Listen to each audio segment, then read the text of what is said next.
Hi everybody, today's video is about calculating the midpoints for line segments. So maybe we should start by talking, well, what's the difference between a line and a line segment? Well, a line, when we draw a line, usually we draw a line and we show that it continues forever in both directions, as opposed to a line segment which starts at a point and ends at a point. Right? So a line segment, both of these things have an infinite number of points, right? A line actually has an infinite number of points made up, and you might even say the line is made up of an infinite number of points.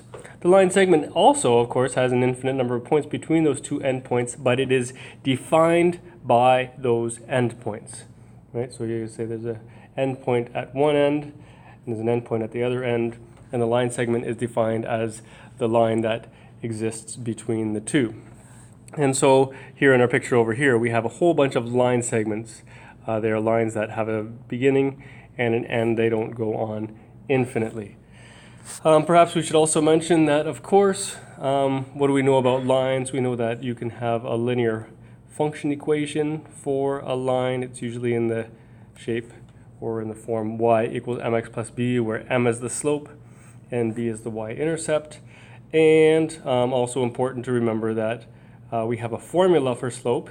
It is y2 minus y1 over x2 minus x1. And it's important to remember, well, where do these x1s and y1s come from?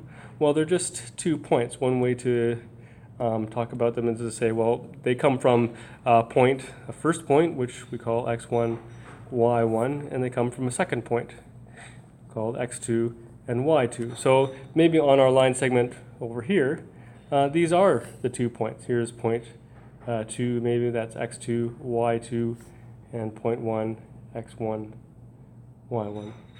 Right? So just like all of these line segments that are in this picture, they all have points at the end. We could pick any one of them and say, okay, well, this one here, this one at point E, here's x1 and y1, and here at the other end at F, here is x2 and y2. Now, your sheet says that just for practicing, just by looking at this picture here, you should be able to calculate the linear function equations for 4 lines, just by looking at them. Line IJ, right? EF is over here. Because for those two, you know the y-intercept, and you could just eyeball the slope, say what slope it is. You should know if it's positive or negative. You should be able to just fill in m and b without doing any calculations. As well, you should know that CD is a horizontal line, and you should know the equation for that. KL is a vertical line. You should know the equation for that particular line as well. So you should pause here and write in those function equations. Okay, so now that you've written them in, I'll write what I think they are. I think y equals negative x plus 3, or negative 1x plus 3 would be fine. Y equals 1 over 3x minus 5, right? A rise of 1 and a run of 3. Y equals 6, and x equals 8.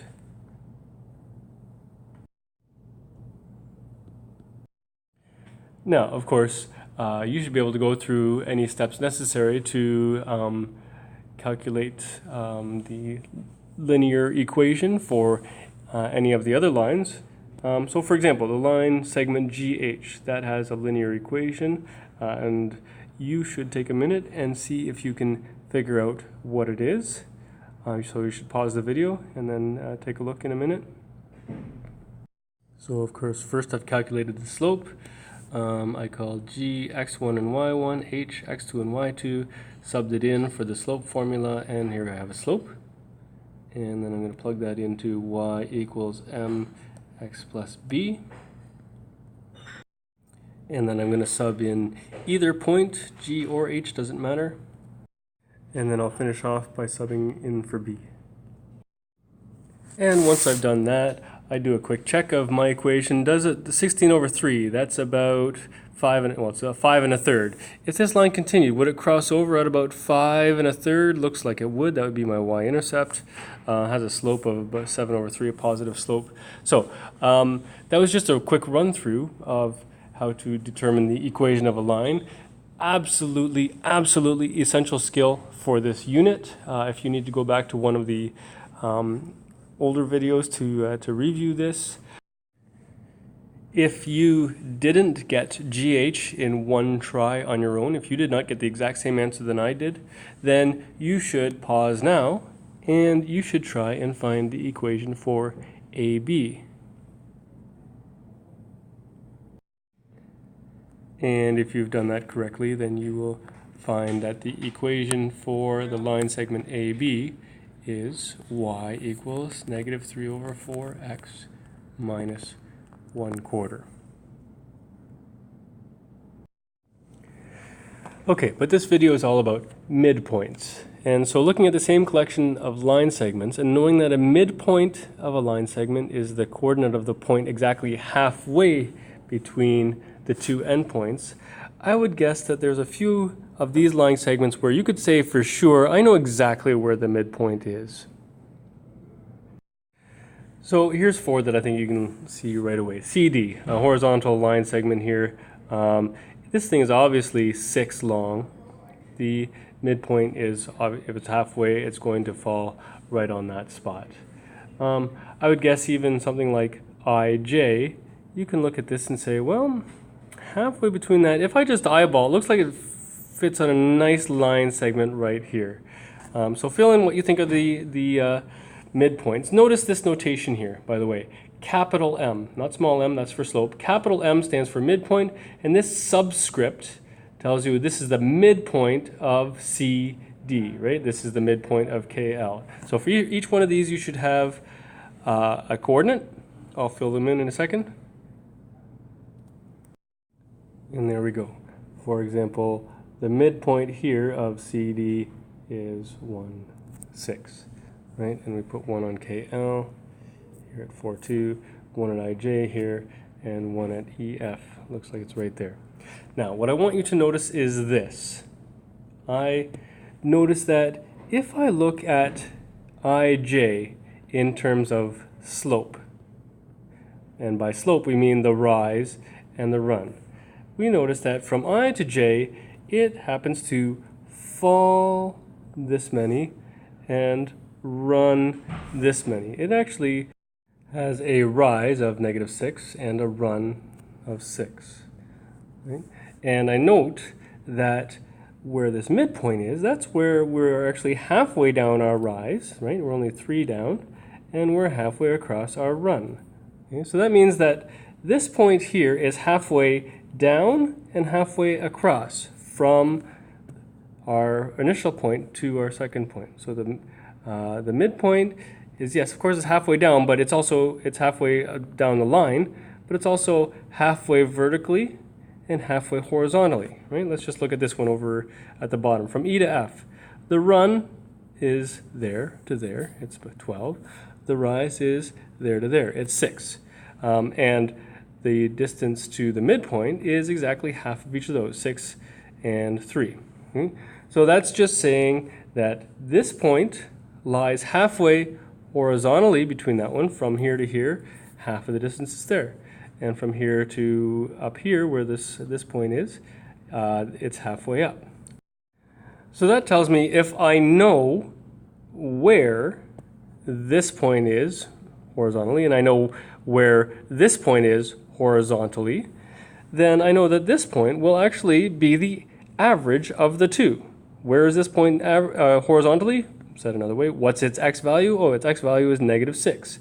This x value over here is 6. This number here is going to be halfway between -6 and 6. Or I could say it's actually going to be the average of -6 and 6. Okay, and if I call this point over here x1, y1, and I call this point over here x2, y2, just like I do when I'm calculating slope, I would say that if I want the x value, if my midpoint is going to have some coordinate, an x value and a y value,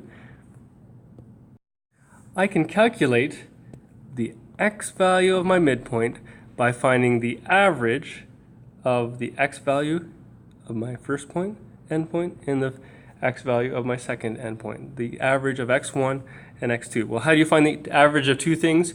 You add them together and then you divide by 2. So my midpoint x value is actually going to come from adding those two things together, x1 plus x2, and then dividing by 2. Right? In this case, it would be, of course, negative 6 plus 6 divided by 2, and it would work out to 0. Same deal with my y values. This midpoint is halfway from the bottom y value to the top y value.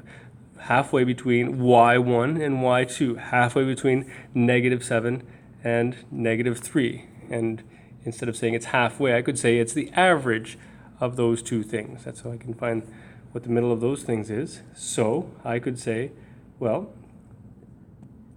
that is the average of y1 and y2. How do I find the average? Add them together and divide them. So my formula actually for finding a midpoint is to use this formula.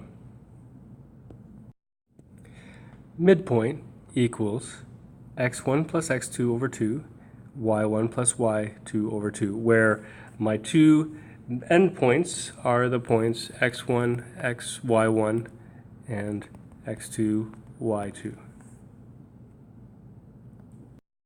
So how would I use this to calculate the midpoint between G and H? Well, I would say the midpoint of G and H is, just fill in my formula for practice, x1 plus x2 over 2, y1 plus y2 over 2, and these are really just two parts of my coordinate. This is going to be an x value, this is going to be a y value. And so I fill in the information. I'll make G, I guess x1 and y1. I'll make H x2 and y2, which means that x1 is negative 4, x2 is negative 1, and that's getting divided by 2. y1 is negative 4, and y2 is 3. Okay, biggest mistake that students make is they forget that this is a plus and this is a plus, because in the slope formula, which has some of the similar stuff in it, those are all minuses, right? So finishing it off, negative 4 minus 1 is negative 5 over 2. Negative 4 minus, or plus 3 is negative 1 over 2. So it looks like my midpoint for GH is negative 5 over 2, negative 1/2, right? If I wanted to simplify that a little bit to make it easier to see, that's of course negative 2.5 and negative 1/2. Let's just check. Negative 2.5, 1, 2.5, negative 1/2, down 1/2, there we go.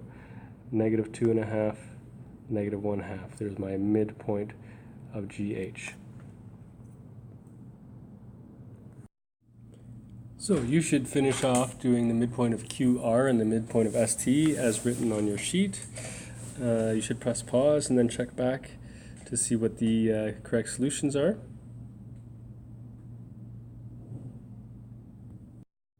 And there you are.